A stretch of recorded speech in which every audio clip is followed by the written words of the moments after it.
위대한 예술을 품고 있는 어린이여, 어떻게도 이렇게 자유로운 행복만을 갖추어 가졌느냐. 어린이는 복되다. 어린이는 복되다. 한이 없는 복을 가진 어린이를 찬미하는 동시에 나는 어린이나라에 가깝게 있을 수 있는 것을 얼마든지 감사한다. 안녕하세요. 달고나입니다. 오늘은 어린이날 100주년을 기념하여 소파 방정환 선생님의 수필 어린이 찬미를 낭독해 보려고 합니다. 어린이날을 기념하기에 딱 좋은 장소는 어린이 대공원인 것 같아서 능동에 있는 어린이 대공원에 가서 주변 풍경을 담아봤어요. 4월 볕 좋은 날 벚꽃길을 걸어봤는데요.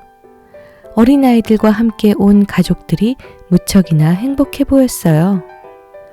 어린이날은 1923년 방정환 선생님을 포함한 일본 유학생 모임인 색동회가 주축이 되어 5월 1일을 어린이날로 정하였다가 1927년 날짜를 5월 첫 일요일로 변경하였었다네요. 그러면 100주년이 아니라 99주년인 것 아닐까요? 제가 기사를 찾아보니까 천도교 소년회에서 어린이날을 1922년부터 시작했다고 하는 신문 기사를 보았어요. 사실 누구부터 어린이날을 시작했든 중요한 것은 어린이들을 위하는 마음이겠죠. 그리고 우리가 잊지 말아야 할 것은 오늘도 어딘가에서 벌어지고 있을 아동학대입니다. 또다시 제2, 제3의 정인이가 나오지 않도록 주위의 어린이들을 잘 살펴서 단 한 명이라도 행복하지 않은 어린이가 이 세상에 없었으면 하는 마음입니다. 그러면 어린이를 하나의 인격체로서 생각하게 해주신 방정환 선생님을 생각하며 선생님의 수필 어린이 찬미를 읽어보겠습니다.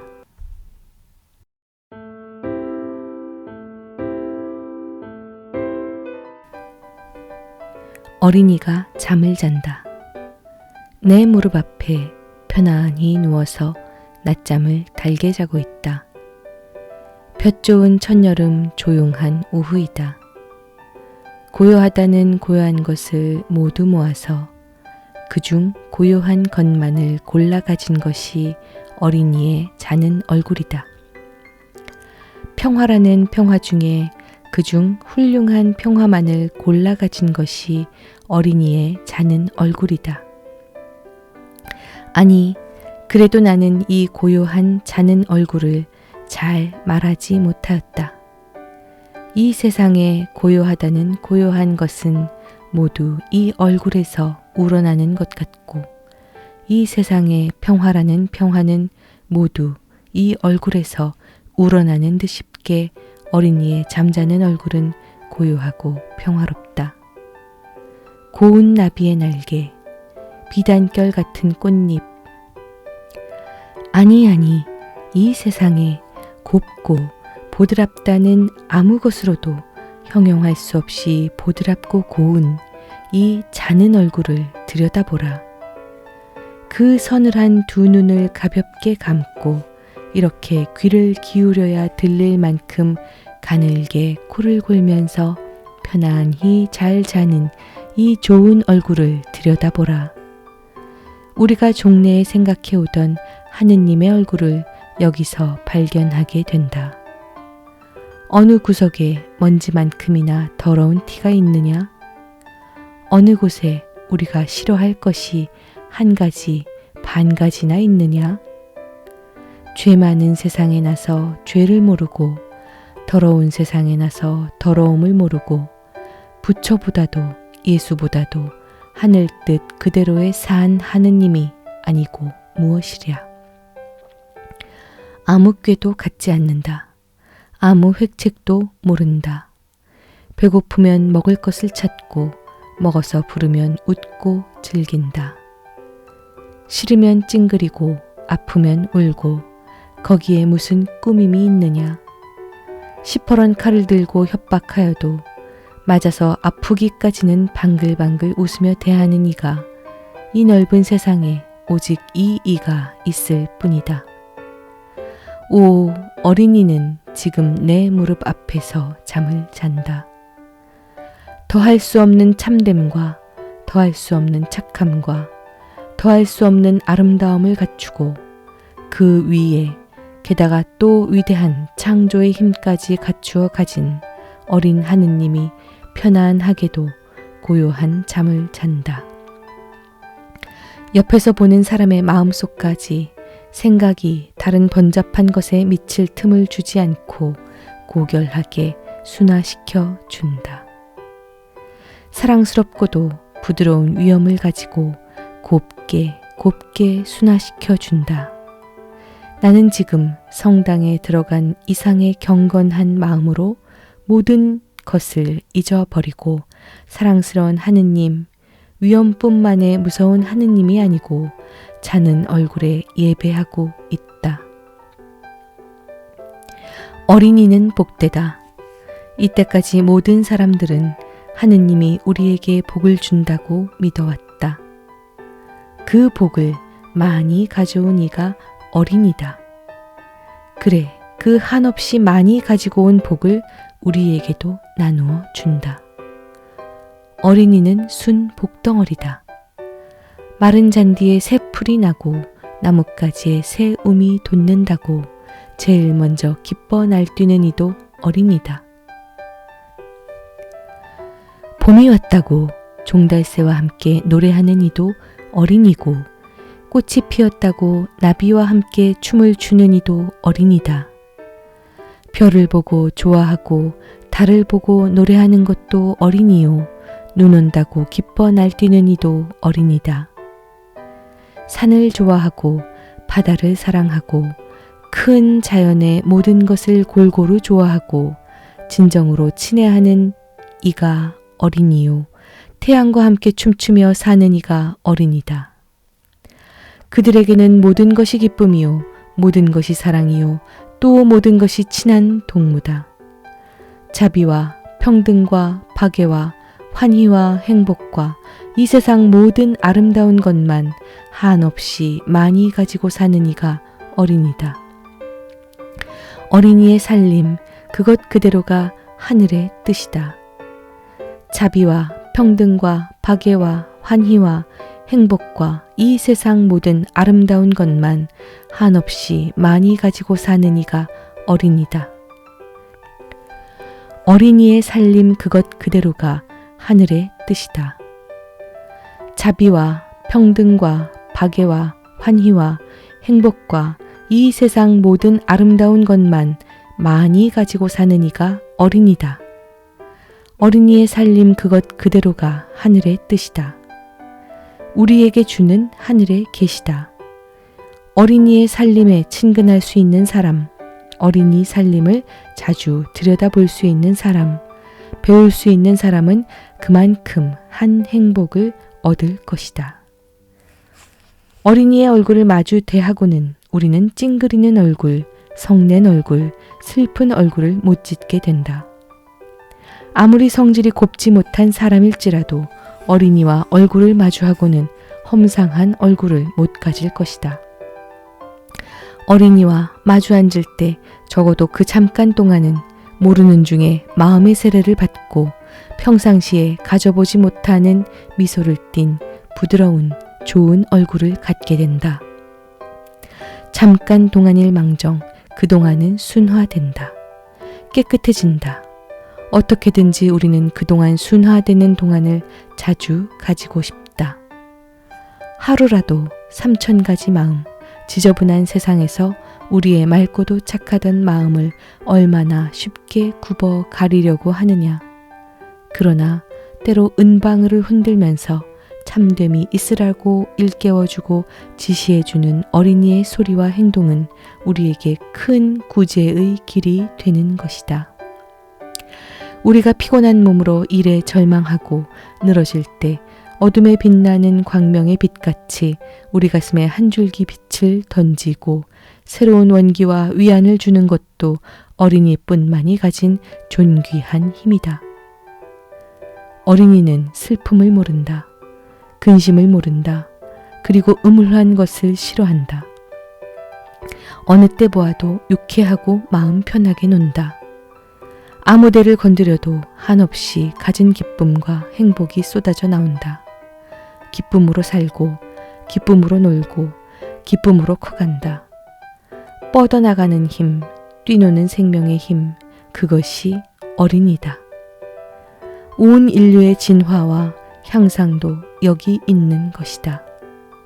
어린이에게서 기쁨을 빼앗고 어린이 얼굴에다 슬픈 빛을 지어주는 사람이 있다 하면 그보다 더 불행한 사람이 없을 것이요. 그보다 더 큰 죄인은 없을 것이다. 이런 의미에서 조선 사람처럼 더 불행하고 더 큰 죄인은 없을 것이다. 어린이의 기쁨을 상해 주어서는 못 쓴다. 그러할 권리도 없고 그러할 자격도 없건만은 무지한 조선 사람들이 얼마나 많은 어린이들의 얼굴에 슬픈 빛을 지어주었느냐. 어린이들의 기쁨을 찾아주어야 한다. 어린이들의 기쁨을 찾아주어야 한다. 어린이는 아래의 세 가지 세상에서 온통 것을 미화시킨다. 이야기 세상, 노래의 세상, 그림의 세상. 어린이 나라에 세 가지 예술이 있다. 어린이들은 아무리 엄격한 현실이라도 그것을 이야기로 본다. 그래서 평범한 일도 어린이의 세상에서는 그것이 예술화하여 찬란한 미와 흥미를 더하여 가지고 어린이 머릿속에 다시 전개된다. 그래서 항상 이 세상의 모든 것을 아름답게 본다. 어린이들은 또 실제에서 경험하지 못한 일을 아름답게 본다. 어린이들은 또 실제에서 경험하지 못한 일을 이야기 세상에서 훌륭히 경험한다. 어머니와 할머니 무릎에 앉아서 재미있는 이야기를 들을 때 그는 아주 이야기에 동화해 버려서 이야기 세상 속에 들어가서 이야기에 따라 왕자도 되고 고아도 되고 또 나비도 되고 새도 된다. 그렇게 해서 어린이들은 자기가 가진 행복을 더 늘려하고 기쁨을 더 늘려가는 것이다. 어린이는 모두 시인이다.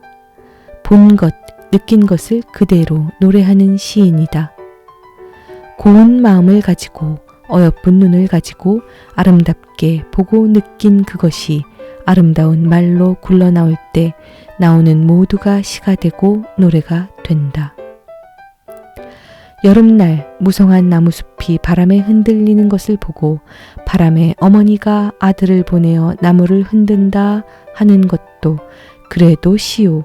오색이 찬란한 무지개를 보고 하느님 따님이 오르내리는 달이라고 하는 것도 그대로 시다. 개인 밤 밝은 달의 검은 점을 보고는 저기 달 속에 개수나무 박혔으니 금도끼로 찍어내고 옥도끼로 다듬어서 초가 삼간 집을 짓고 천년 만년 살고 지고 고운 노래를 높여 이렇게 높여 노래를 부른다. 밝디 밝은 달림 속에 개수나무를 금도끼, 옥도끼로 찍어내고 다듬어서 초가 삼간 집을 짓자는 생각이 얼마나 곱고 어여쁜 생활의 소지자이냐. 새야 새야 파랑새야 녹두밭에 앉지 마라. 녹두꽃이 떨어지면 청포장수 울고 간다. 이러한 고운 노래를 기꺼운 마음으로 소리 높여 부를 때 그들의 고운 넋이 얼마나 아름답게 우쭐우쭐 자라갈 것이랴. 위의 두 가지 노래는 어린이 자신의 속에서 우러나온 것이 아니고 큰 사람이 지은 것일는지는 모른다.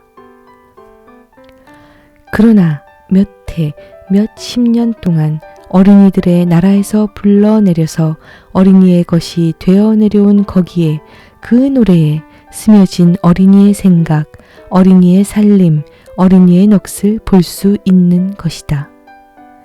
어린이는 그림을 좋아한다. 그리고 또 그리기를 좋아한다. 조금도 기교가 없는 순진한 예술을 낳는다. 어른의 상투를 재미있게 보았을 때 어린이는 몸뚱이보다 큰 상투를 그려놓는다.